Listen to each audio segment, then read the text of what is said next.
Hello everybody, welcome back to yet another episode of Supersymmetry. Last time I don't even know, that's two pipes right there. 1, 2, 3, 4, 5, 6, it's two pipes. 1, 2, 3, 4 is the plates. For a total of 16 ingots. We're making pipe casings to start off the episode because, well, that's what I was gonna do, and, yeah, at the end of the last episode, we needed these guys for the quenching machine. We're not building the quenching machine just yet, and the reason is that it's like the last step of the process. There's a whole bunch of other steps too, but we need the quenching machine so we can find out how to make kanthal, because kanthal looks absolutely agonizing, and we need kanthal for the coils. Yeah, we have to do pain now. So you can just run 12 through the extruder with the regular pipe size plate, and then with the rest of these we can just run through the plates. And as far as the other stuff goes, we already have a ton of steel frame boxes. We use them basically for everything. There's a lot of things you use steel frame boxes for, so I'm not too concerned with that. Anyway, since we got it in the quest book, better coils and even better coils are the next two things, and the main one is kanthal. So copper nickel coils are not the only way to heat your EBF, of course. This quest teaches you how to get the kanthal coils for sure. Able to heat to 2700 Kelvin. This is necessary for melting materials such as titanium. And how on earth does one make this agonizing substance? I don't know. That's why I'm asking. Extrusion. Oh, that ain't too bad. Oh dear. Oh my. Yeah, that's well, actually, that's no problem, actually. That's no problem at all. Alright. Only issue is, chrome is expensive. How much of this do we need? We need a lot of this, don't we? Oh my. Oh my gosh. Holy crap, this is a lot. So we need to roast this chromium trioxide, which we have discovered in the past how to get from the batch reactor with this and sulfuric acid, which I believe is medium voltage. Thankfully, we still have some sodium dichromate. Now, getting chrome is the worst thing ever. You start off with chromite, and then you go into more painful things, using painful machinery. Now, we need to go this way, through here. I really don't want to do this at all, if you could not tell. I do not like chrome. No, I like Google, but I don't like this chrome. This is a continuous stir tank reactor. You see, this chrome makes you suffer for 60 years.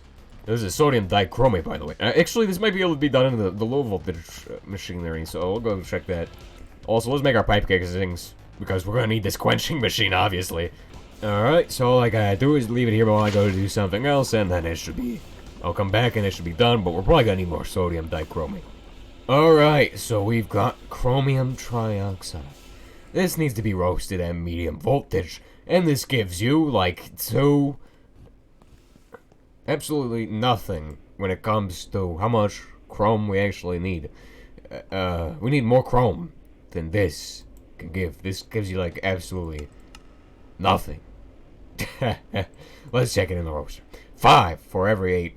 But it also gives you some oxygen too, which makes sense because if you consider the fact that each of these has 3 oxygen on it, and you're getting it like, oh wait, that's not even, well, you're getting chromium 3 oxide dust.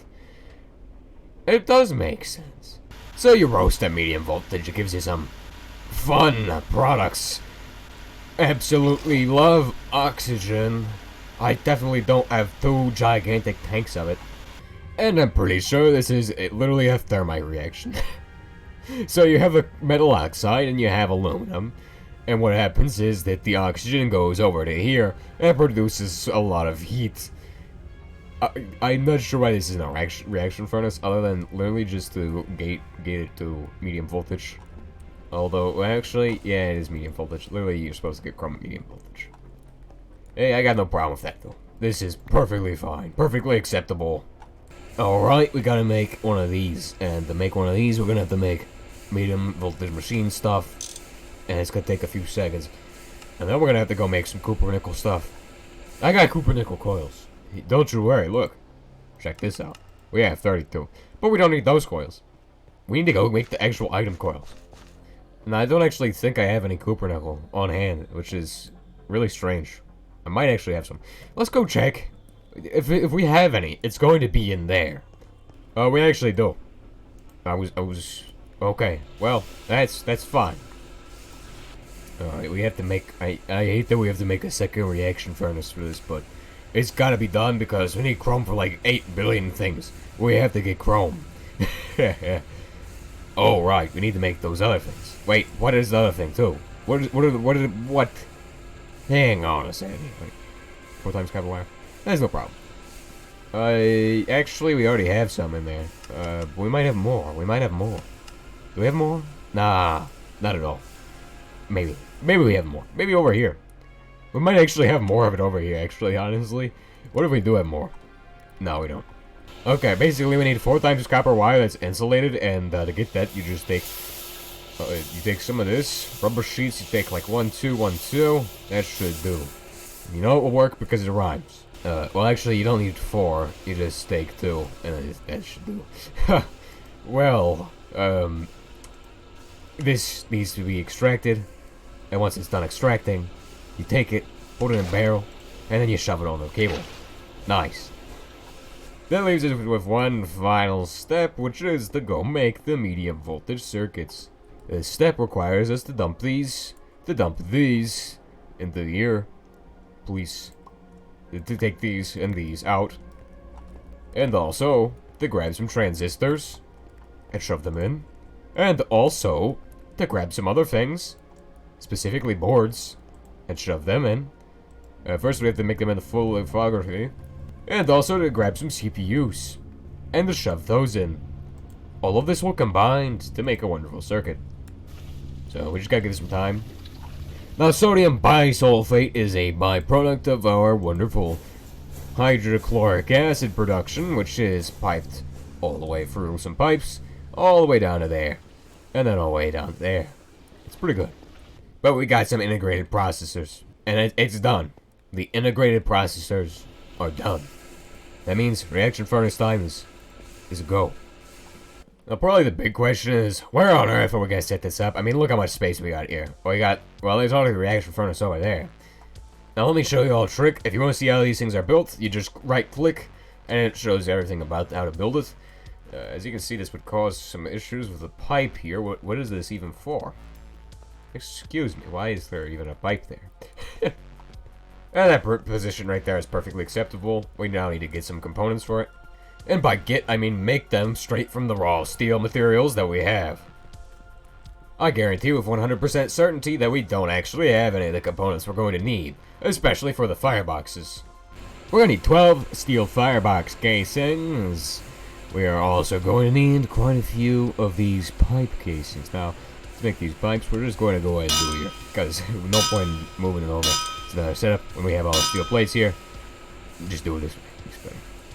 Nice. 12 is what, 16 is what we need, don't we? Don't we need 16 of these? How much do we need?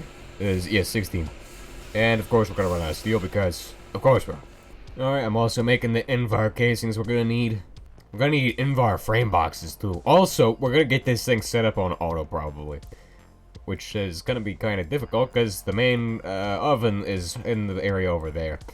But it is hooked up to the power grid, which is nice.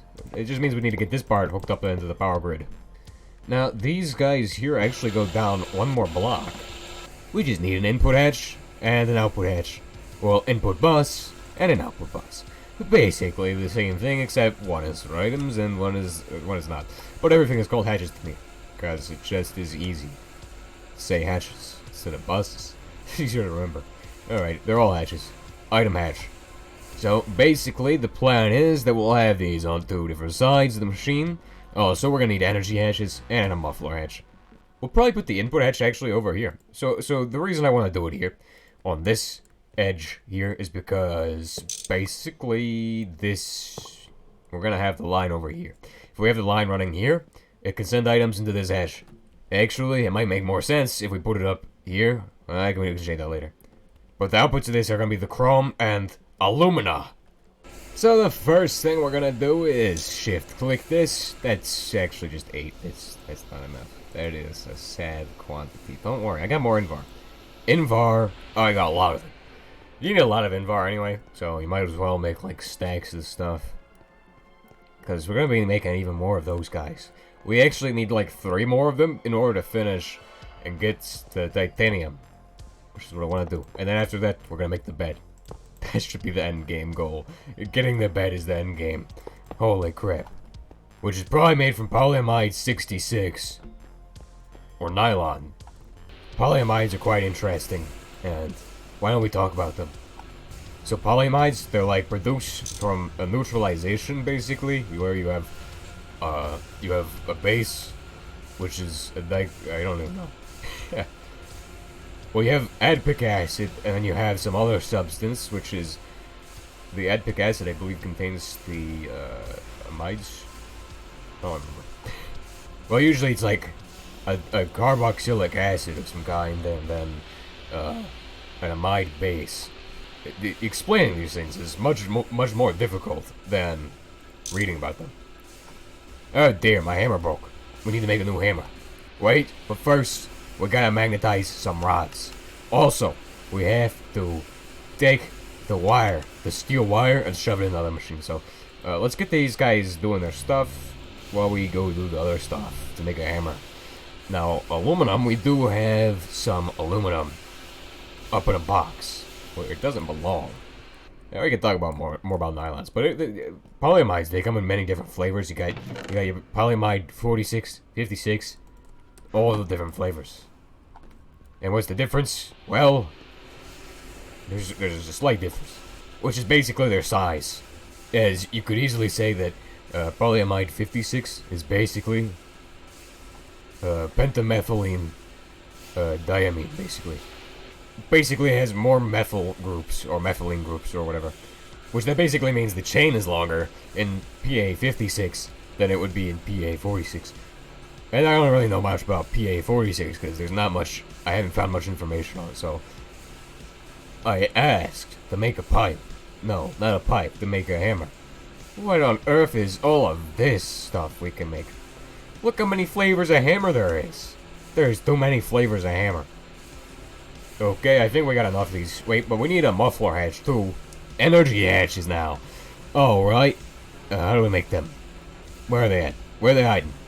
I know they're in there somewhere. That's it. Them. Hatches. Ooh. And to hook things to the power grid, we need even more stuff. You thought I was done. No. Low voltage transformer. Cheap and easy. Alright, give it back here. Stop stealing my stuff. Box.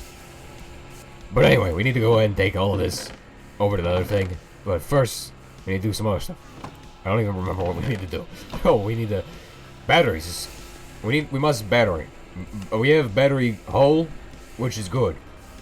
And we need to be able to supply medium voltage energy to this machine. I think. But without the medium voltage hatch. Because we're cheap and we don't have the Ulpic. Alright, with everything done, let's go ahead and take this off. Wait, what did I see down there? Is that okay. Let's take this off to the assembly area, which is over here. So the back of this guy is going to be Invar casings, and we're going to cover the entire front of this guy, probably in, you know what, these muffler, no, not muffler hatches, everything else. Make sure your maintenance hatch is easily accessible, otherwise you're going to suffer later. Energy is going to go in through here. And this has to be low voltage energy, unfortunately. We could do medium voltage if we had a medium voltage hatch. It'll only take one hatch. And then we have to do this. And finally, this. Now, muffler hatch should not be obstructed. To make batteries, we're going to go ahead and shove in these battery holes into the high voltage machine. I should have some 4x battery hatches on hand. Although it would seem I don't. Are they in this guy? I'm pretty sure we have 4x hatches somewhere. Oh no, we have an 8x battery set up, don't we? We have an 8x somewhere. Yeah, here. Well, that's good enough. I don't see how this could go wrong. No more polytetrafluoroethylene, let us run out. Probably salt. Although, it's actually methane. Alright, let's do a run of methane. This involves pressing this button here, and that should make methane. Literally. From nothing. So the way these transformers work is that you basically want this red guy to point at the superconductor who you're gonna plug him into. And I use 4 times superconductors for the 16 amps, basically. You see this, they give you double what they are. So it's pretty good. You don't have to worry about hitting your head on these or getting zapped because they don't do that. But I wish they would, because that'd be much more fun. That would be much more fun. Considering we're about to finish this episode off with us getting chrome, we're gonna need to get the tools to actually do the chrome making. And to make the machine run. So we're gonna get all the tools. We're gonna do a batch of this through the macerator. Give me that. Oh no, that's a mistake. That is a mistake right there. Don't ever make that mistake. That is the worst mistake you can make. Why do we have so much nickel? What is that for? Somebody might explain why I have so much nickel? Okay, so we need to actually plug this guy in. We also should have brought some wires with us. Because we don't have wires on site. And as far as batteries go, they should just be sitting in this box right here. And then we just gotta take these guys over to here. Shove them in there. Boom. Alright. Shove this guy in here. Connect them. Like so. And then press the button here. Fire. Nice. And then we need to take the input bus. 10 plus chromium. Oh my gosh. Well, that's fine. Anyway, let's get this output. Energy? You need more energy, huh? You need more energy. You stop complaining. Get to work. This guy does not need this extra battery. Get to work. You don't need more energy. This is perfect. 4 amps is perfect. Chrome. Oh my gosh. We are on the way to kanthal. What are we gonna do with all this alumina? For a whopping 10 chromium dust. That was probably not worth it. That's fine. Considering we started out with 55 pieces of dust and we got a yield of 10, I think we really need to get more. This will yield around 30 of this, so I am not too concerned. We'll take care of that next time.